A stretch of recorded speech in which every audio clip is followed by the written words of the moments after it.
Bueno, vamos a seguir ahora hablando de eh, cómo podemos racionalizar, cómo podemos analizar los experimentos desplegados por temperatura.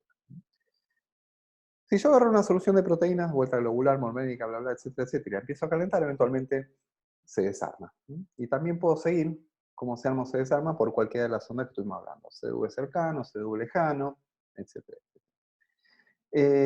Típicamente, si yo grafico hago el mismo tipo de gráfico que hacía para el desplegado por agentes químicos, es decir, fracción de proteína desplegada en función de la temperatura en este caso, voy a observar de nuevo una transición cooperativa con una temperatura, que es la temperatura media, que la puedo llamar la temperatura de fundido, temperatura de melting. Vamos a poner eh, el subíndice TM, ¿de acuerdo? Y de vuelta vemos que el desplegado es cooperativo y que se pierden simultáneamente la estructura secundaria, como reporta el CDNV lejano, y la estructura terciaria, como reporta el CDNV cercano.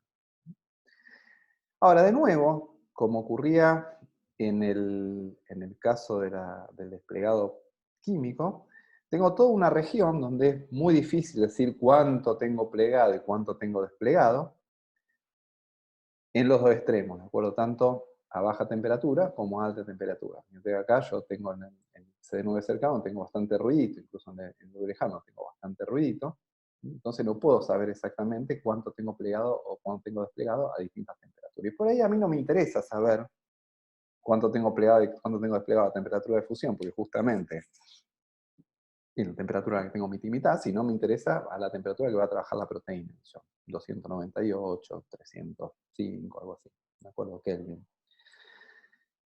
Entonces necesito alguna forma que me permita, una fórmula que me permita extrapolar lo que observo en la región de transición. Algo análogo al sistema de extrapolación lineal, el modelo de extrapolación lineal, donde tenía un envalio, donde decía, bueno, el delta G varía linealmente con la temperatura. Entonces necesito una expresión para, en vez de delta G en función de la concentración desnaturalizante, una expresión para delta G en función de la temperatura.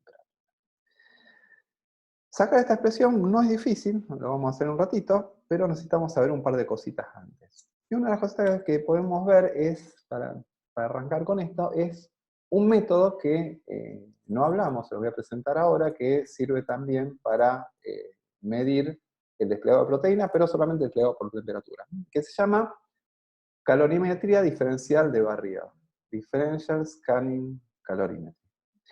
¿Qué es lo que hace este sistema? Son unos aparatitos bastante chiquititos, bastante caros. No todo el mundo los tiene. De hecho, yo nunca vi uno. Así vi uno una vez, pero no lo usé. Pueden ser más chiquitos, más grandes, más medianos, depende si son más viejos, más nuevos. Y el experimento que hacen es el siguiente. Se usa mucho para estudio de transiciones de fase de lípidos y demás. Lo que hace este aparatito es lo siguiente. Va a medir la capacidad calorífica del sistema a distintas temperaturas, por eso es de barrido. Es calorimetría, mide capacidad calorífica, diferencial porque mide la diferencia entre dos celditas, y de barrido porque barre a distintas temperaturas. ¿Qué es la capacidad calorífica de un sistema? Es cuánta energía le tengo que dar para que aumente un grado su temperatura.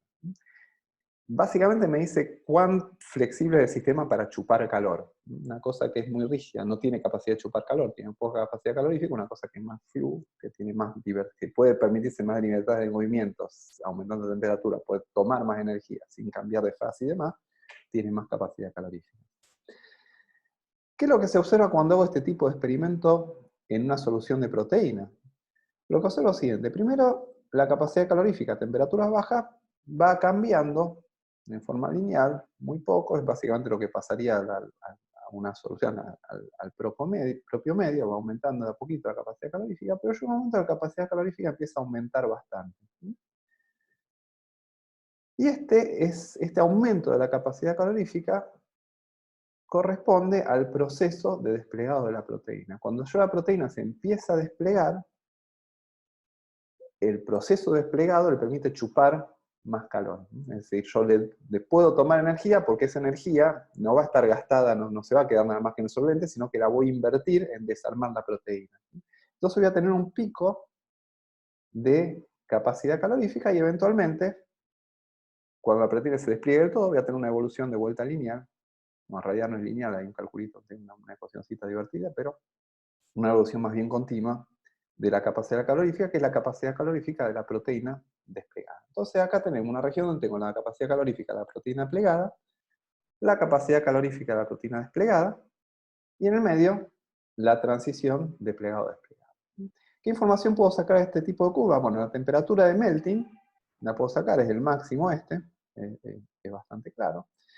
Y otra cosa que puedo sacar, considerando que la capacidad calorífica es por definición termodinámica la derivada de delta H respecto de la temperatura, si yo integro la curva de capacidad calorífica en la transición, puedo calcular el delta H de la transición. Puedo calcular la diferencia de entalpía que tiene el desplegado de la proteína. Ahora hay otra cosa que puedo ver de esto, y es que hay una diferencia de capacidad calorífica entre la proteína desplegada y la proteína plegada. Y cuando se extrapola, en realidad esto con una ecuación medio curvadita, esto cuando se extrapola, la diferencia de capacidad calorífica entre la proteína plegada y la proteína desplegada y la proteína plegada es bastante constante a todas las temperaturas. Es decir, yo acá no tengo proteína desplegada, pero si la tuviera, la capacidad calorífica sería, la diferencia de capacidad calorífica entre proteína plegada y proteína desplegada sería similar a la que hay acá. Entonces puedo ver a partir de estos experimentos que el delta Cp es bastante independiente de la temperatura. Y usando estas dos ecuaciones, digamos, estas dos definiciones de delta Cp, que es la derivada de delta H respecto de T, y T derivada de delta S respecto de T, junto con la expresión de delta G en función de delta H y de delta S, puedo llegar a derivar una expresión para delta G en función de la temperatura. De vuelta, suponiendo que la capacidad calorífica es constante a todas las temperaturas.